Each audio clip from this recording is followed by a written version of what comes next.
guys, kembali lagi di Rika Official. Jangan lupa like, comment, and subscribe ya. Sesuai niatku dan Mas Rafka, hari ini kami akan menemui Vino dan ibunya. Bersyukurlah hari ini Mas Rafka tidak sibuk.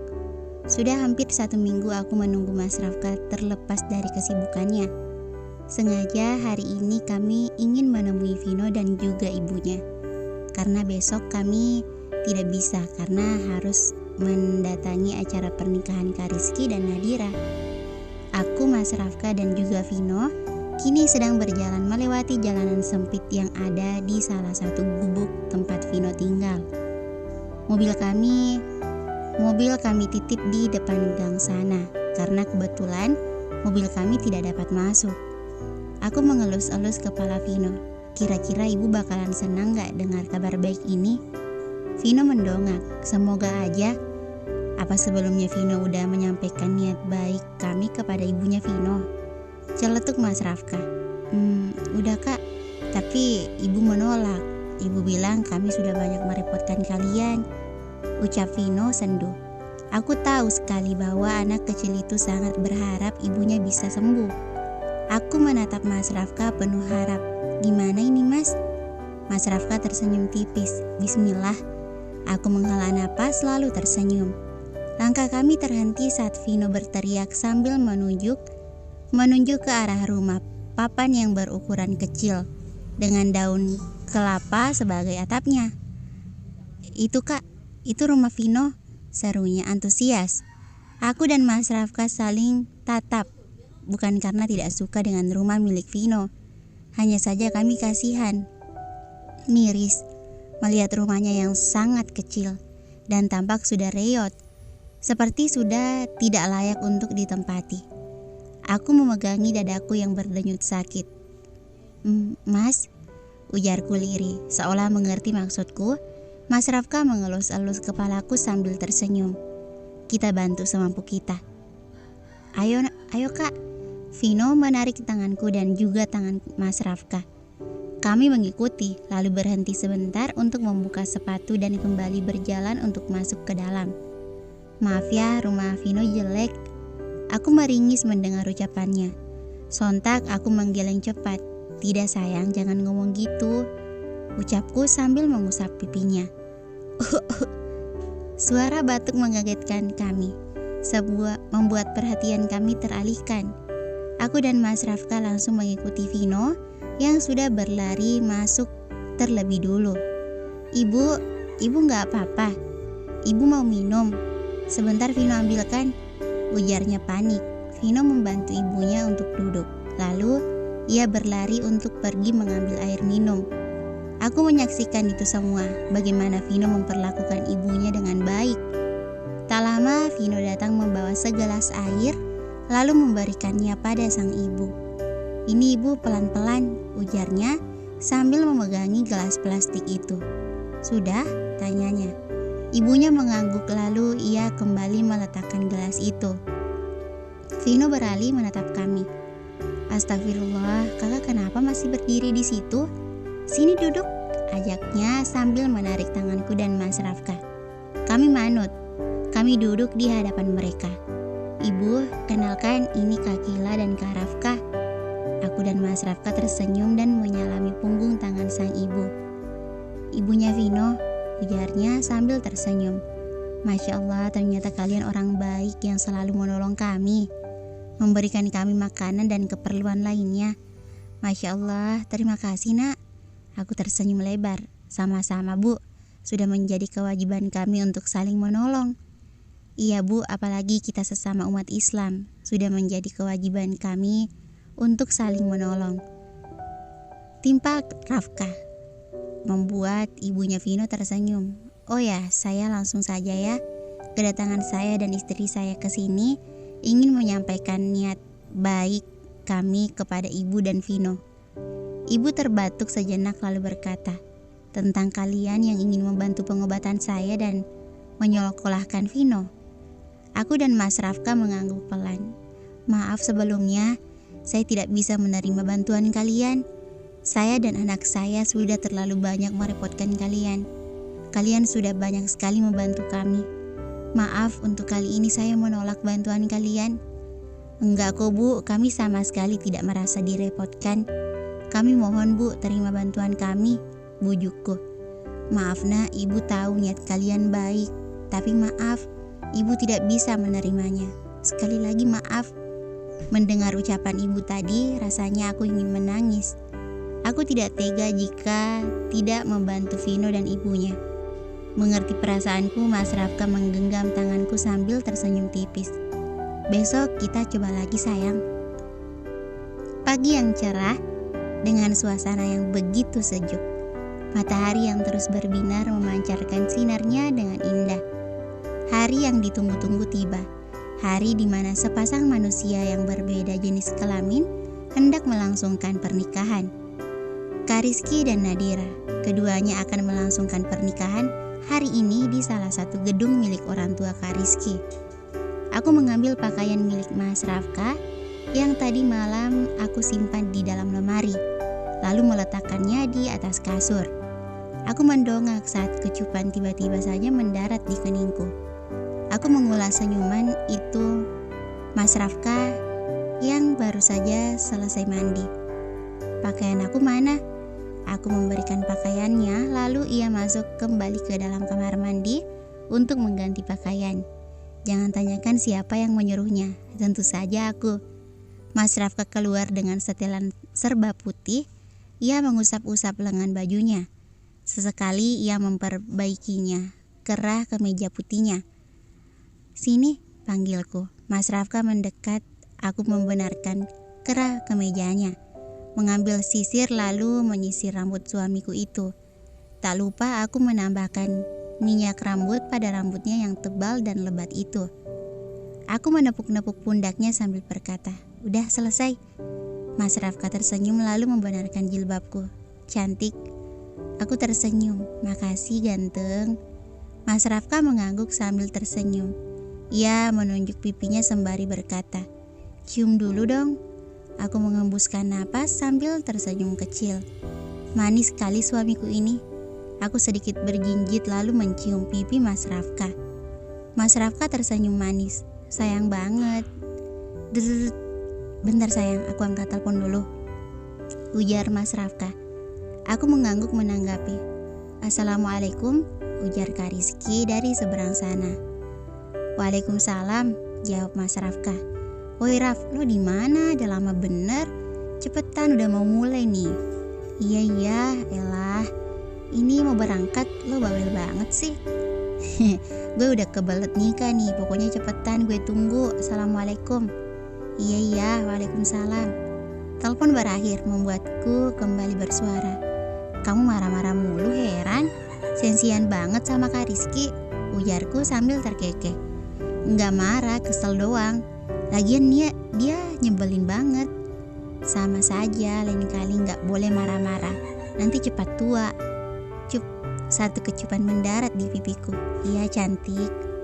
Entah sudah berapa kali Mas Rafka mencium pipiku, memanggilku cantik.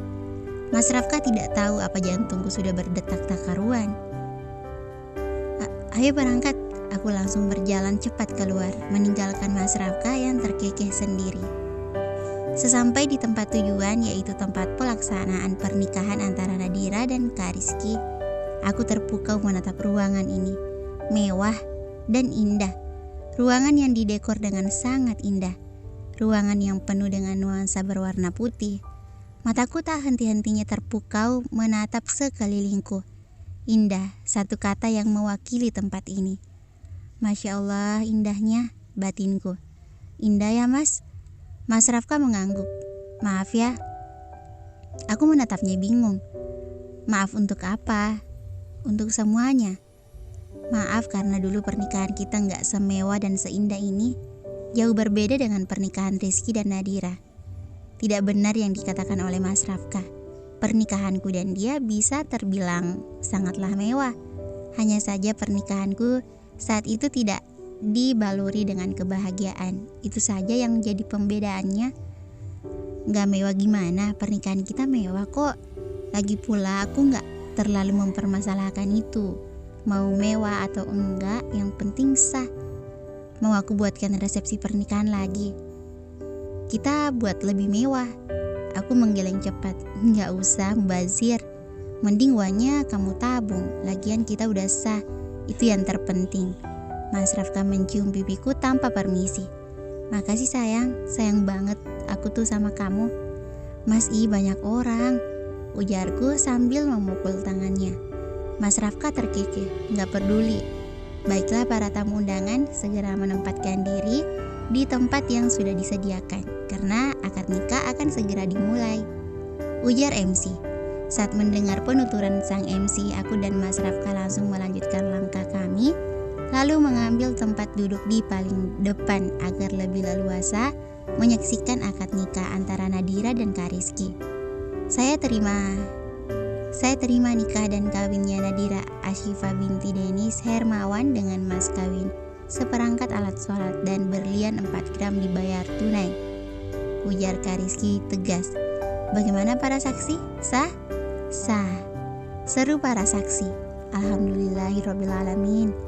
Aku bernapas lega sambil melafalkan hamdalah. Air mataku menetes saat melihat sahabatku kini sudah menjadi seorang istri. Doaku hanya satu, semoga ia bahagia. Hanya itu, jangan sampai Nadira merasakan apa yang pernah aku rasakan sebelumnya. Ya Allah, berikan kebahagiaan untuk pernikahan mereka. Jauhkanlah Nadira dari sakit hati dan kecewa, ya Allah. Gila, ayo kita ke sana sama salam-salam, ajak Mas Rafka. Aku mengangguk lalu berjalan beriringan. Kami berbaris memanjang untuk sungkeman kepada kedua mempelai. Mas Rafka menepuk pundak Kak Rizky. Selamat Ki, semoga sakinah mawaddah warohmah. Ternyata lo laku juga, ujarnya diakhiri kekehan. Amin, emang ya mulut lo Raf. Lo kira selama ini gue gak laku? Asal lo tahu ya, gue bukannya gak laku, cuman gak mau aja berbuat dosa dengan mengatasnamakan cinta. Mas Rafka terkekeh kecil. Masya Allah, mulia sekali kamu nak, ucapnya lalu kembali melangkah dan berhenti di hadapan Nadira.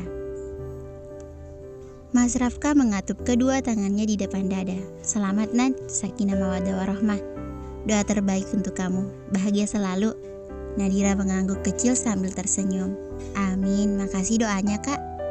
Mas Rafka mengangguk lalu melangkah maju lebih dulu, beralih padaku. Aku mengatup kedua tanganku di depan dada. Selamat Kak Rizky, semoga menjadi keluarga yang harmonis. Jagain sahabat Kila ya Kak, dia baik. Jangan pernah perlakukan dia dengan buruk. Kila bakalan sakit hati banget kalau Kak Rizky sampai nyakitin Nadira. Amin, pasti kakak nggak akan nyakitin Nadira. Kamu tenang aja. Aku tersenyum lalu melangkah maju, beralih menatap Nadira, lalu memeluknya erat. Sungguh aku sangat menyayangi sahabatku ini. Dari SMA dia selalu ada untukku. Dia yang selalu mendukungku. Dia yang selalu menjadi penyemangat hijrahku. Bahkan sejak kami bersahabat, kami sama-sama hijrah, sama-sama berjuang di jalan Allah. Aku tidak menyangka kini ia sudah menikah. Kini ia sudah menempuh hidupnya yang baru. Aku sayang sama Nadira melebihi aku sayang pada diriku sendiri. Selamat Nat, bahagia selalu.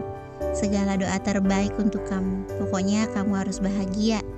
Bilang sama aku kalau Kak Rizky sampai nyakitin kamu. Aku sayang sama kamu Nat, bahagia terus, jangan sedih. Nadira membalas pelukanku yang tak kalah erat. Makasih Kila, kamu juga ya, bahagia selalu. Maaf karena pernah menjadi alasan lukamu. Bahagia selalu Kila. Aku juga sayang sama kamu. Aku mengurai pelukanku, menghapus air mataku yang tiba-tiba saja menetes. Nadira juga melakukan hal yang sama. Jangan nangis. Masa pengantin baru nangis, nanti make up kamu luntur, ujarku sambil terkekeh. Nadira terkekeh sambil menepuk pelan pipinya. Raf, sana aja Kila makan. Banyak makan tuh. Nanti gue sama Nadira nyusul, ucap Kak Rizky. Aku menatap Mas Rafka lalu berdiri di sampingnya. Ia memegang tanganku. Ayo sayang, ajaknya. Aku mengangguk sambil mengikuti langkahnya. Sebelum pergi, aku melempar senyuman ke arah Nadira dan Kak Rizky lalu melenggang pergi. Kami berdua duduk di tempat yang sudah disediakan dengan makanan yang sudah ada di atas meja. Kami berdua hanya memakan puding coklat yang disediakan. Aku sesekali menatap Nadira dan Kak Rizky yang sedang bersalaman dengan para tamu undangan. Senyum yang tak pernah luntur terlihat jelas dari raut wajah sang mempelai, terutama Nadira. Ia tersenyum manis tanpa henti. Aku ikut senang menatap mereka, melihat mereka bahagia. Rasa ini aku sama sekali tidak iri. Aku percaya Allah mempunyai cara terbaik untuk membuat hambanya bahagia. Aku percaya bahwa takdir Allah tidak pernah salah. Awalnya aku sempat kecewa dengan takdir pernikahanku. Namun seiring berjalannya waktu, aku merasa Allah sangat baik dalam mengatur takdir hidupku. Terutama pernikahanku. Gerakan tangan kami berhenti lalu menatap Kak Rizky dan Nadira yang tiba-tiba datang dan duduk di hadapan kami di meja yang sama. Aku dan Mas Rafka kembali memakan puding coklat itu. "Kalian kok cuma makan puding?" tanya Nadira. Aku tersenyum kecil, lagi kepengen aja. "Raf, lo gak makan?" Kak Rizky bertanya pada Mas Rafka, membuat suamiku itu menatapnya datar. Mas Rafka memasukkan sesendok puding coklat itu ke dalam mulutnya. Ini lo kira gue lagi ngapain? Renang? Ya elah, biasa aja kali, sensian amat lo. Gue kan cuma basa-basi. Mas Rafka mengendikkan bahunya, lalu kembali menyantap puding coklat miliknya. Aku dan Nadira terkekeh kecil. Melihat tingkah kedua sahabat itu, mereka bersahabat baik seperti persahabatanku dan Nadira. Kak Rizky kembali membuka suara membuat kami semua menatap ke arahnya. "Gila, kamu udah isi?" Aku mengerutkan kening mendengar pertanyaan Kak Rizky. Isi apa?" "Anak," ucapan Kak Rizky terdengar bersamaan dengan Mas Rafka yang tiba-tiba saja tersedak. Bisa-bisanya ia makan puding pakai acara tersedak segala. Mas Rafka mendelik tajam mendengar ucapan Kak Rizky. Anak siapa? Anak apa? Maksud Kak Rizky apa sih?" tanyaku bingung pada Kak Rizky. Aku menggaruk kepalaku bingung. "Mas, aku gak ngerti," aduku pada Mas Rafka. Mas Rafka mengelus-elus kepalaku sambil tersenyum kecil, lalu beralih menatap Kak Rizky. "Masih proses," jawab Mas Rafka seadanya. Kak Rizky terkekeh kecil lalu beralih menatap Nadira. "Sayang, aku mau punya anak banyak-banyak, gak sabar mau jadi ayah." Nadira menunduk malu. Ia mencubit lengan Kak Rizky, membuat laki-laki itu mengadu. "Anak? Bahkan aku saja belum memberikan hak suamiku." Bersambung. Thank you for watching.